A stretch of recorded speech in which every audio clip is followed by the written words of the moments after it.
आइए आज आपकी मुलाकात करवाने करवाने जा रहे हैं हम ट्रस्ट म्यूचुअल फंड के chief investment officer Mihir Vora साहब से। मिहिर सर, गुड मॉर्निंग, बहुत बहुत स्वागत है आपका। धन्यवाद हमें समय देने के लिए। सबसे पहले वीकेंड की सबसे बड़ी खबर और सबसे पॉजिटिव खबर के साथ करते हैं शुरुआत। 7.8% जीडीपी ग्रोथ, क्या आपके लिए भी सरप्राइजिंग रहा और इसके क्या मायने हैं? नमस्कार अनिल जी। नमस्कार। ऑफ कोर्स ये नंबर जो है बहुत ही पॉजिटिव नंबर है। ऑफ कोर्स टेक्निकलिटीज में ना जाए तो थोड़ा नंबर हम देखें तो एक इन्फ्लेशन की वजह से इम्पैक्ट आई है, लेकिन हेडलाइन नंबर काफी अच्छी है। और जो नेगेटिविटी, डेड इकोनॉमी वाली जो नेगेटिविटी फैलाने की कोशिश की गई थी, उसके लिए ये अच्छा मुंह तोड़ जवाब है। Having said that, of course जो हमारे हमारे जो हेडविंड्स हैं, टैरिफ इश्यू अभी भी पेंडिंग है, नेगोशिएशंस चालू है। ऑन द अदर हैंड हम अदर पोस्चरिंग भी कर रहे हैं कि भाई चाइना के साथ भी हम हाथ बढ़ा रहे हैं, रशिया के साथ और क्लोज हो रहे हैं। तो काफी सारे मूविंग पार्ट्स हैं मेरे ख्याल से। बिजी सीजन आ रहा है, लगता है कि दिवाली अच्छी जाएगी, लेकिन जीएसटी का भी एक्सपेक्टेशन आ रहा है। तो एक दिलचस्प माहौल बन रहा है बाजार में, मैं कहूंगा। और ओवरऑल मुझे लगता है कि जो inherent strength of the economy है वो ये नंबर में दिख रही है, लेकिन हमें और भी प्रयास करने हैं ताकि सेकंड हाफ में ये और भी बेटर होए। और जो जीएसटी और जो ट्रेड टैरिफ की वजह से स्लो डाउन आने की इम्पैक्ट है, उम्मीद है, उसको हम निगेट करके जो सेकंड हाफ उसको हम बनाए रखें। उसके लिए गवर्नमेंट और इंडस्ट्री दोनों को अच्छा प्रयास करना पड़ेगा। ओके, तो ये है जीडीपी के दमदार आंकड़े। अब थोड़ा चलते हैं ग्लोबल मूड माहौल की तरफ भी। जो कुछ ट्रम्प को फटकार लगी है कोर्ट से टैरिफ को लेकर, हालांकि जाएंगे सुप्रीम कोर्ट वगैरह जो भी है, लेकिन क्या आपको लगता है कि बैकफुट पर होंगे? क्या हमें इसे पॉजिटिव खबर के तौर पर देखें भी या न्यूट्रली समझें? देखिए, यूएस में तो अल्टीमेटली प्रेसिडेंट को पावर काफी अनलिमिटेड है। तो अगर उनको टैरिफ डालने हैं तो कैसे न करके वो डाल देंगे, क्योंकि उनकी पार्टी का भी उन्हें सपोर्ट है और उनके पास मेजोरिटी है। तो लेट्स अज्यूम कि अगर ट्रम्प चाहेंगे तो टैरिफ तो जरूर आएंगे।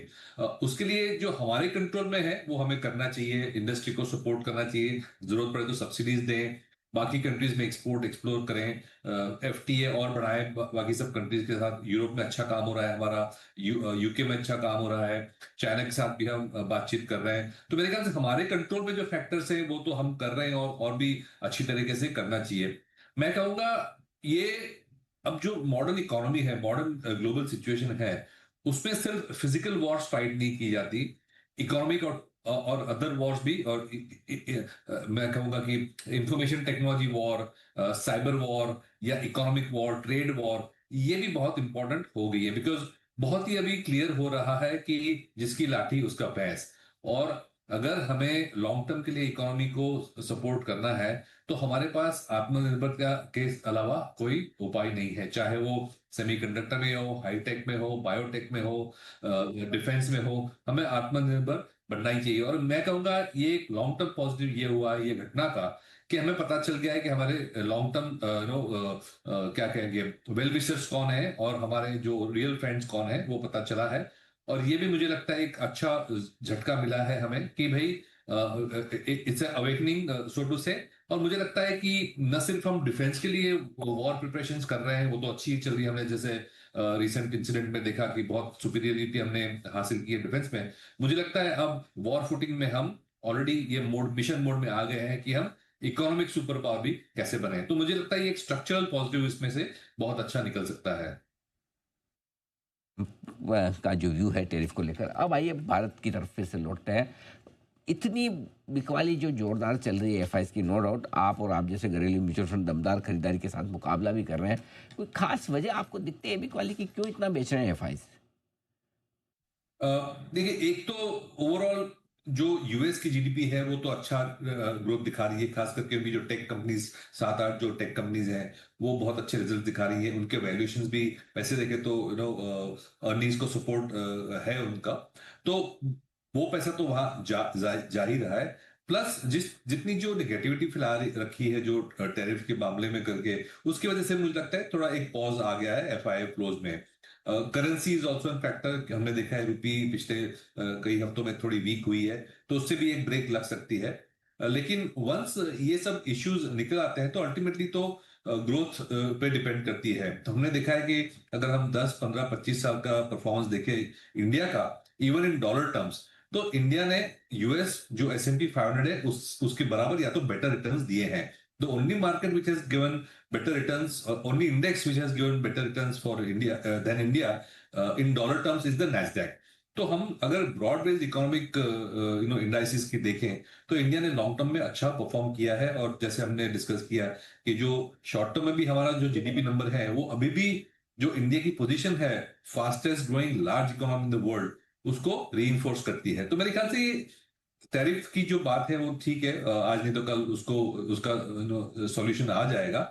लेकिन स्ट्रक्चरल जो पॉजिटिव्स हैं उसकी वजह से एफआईआई फ्लोज डेफिनेटली इंडिया में आएंगे।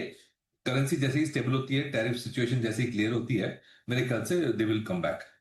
बिल्कुल ठीक बात है।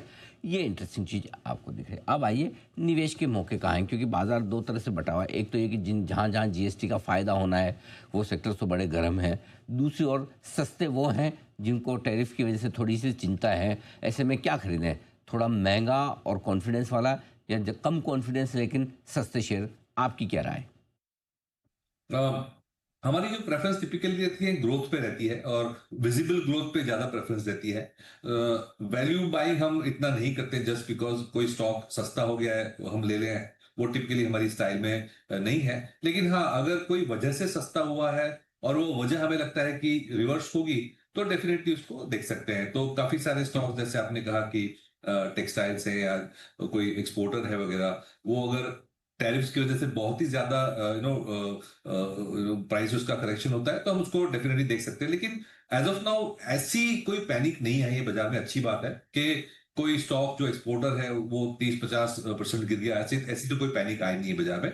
तो एज ऑफ नाउ हमारी जो डोमेस्टिक ओरिएंटेड स्ट्रेटेजी है, डोमेस्टिक कंजम्पशन, डिस्क्रेशनरी, जैसे आपने कहा जीएसटी लिंक सेक्टर्स हैं और कई सेक्टर्स हैं जिनको जीएसटी से कोई लेना देना भी नहीं है, तो वो सेक्टर्स में हम ज्यादा फोकस कर रहे हैं। परफेक्ट। तो ये है आपके लिए राय इस वक्त मार्केट के लिहाज से।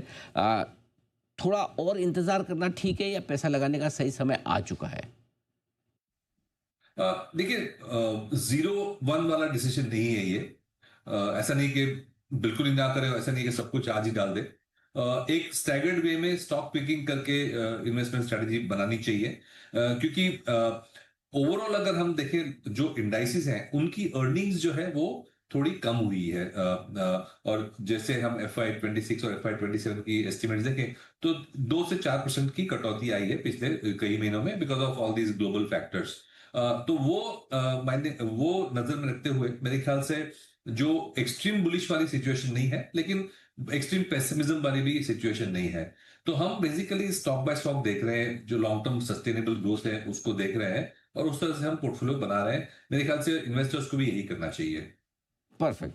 मीर सर, बहुत बहुत धन्यवाद आपका, आपने समय दिया और विस्तार से बाजार के डायरेक्शन के बारे में बातचीत की। Thank you so much sir. जल्द आपसे फिर होगी मुलाकात। आइए इसी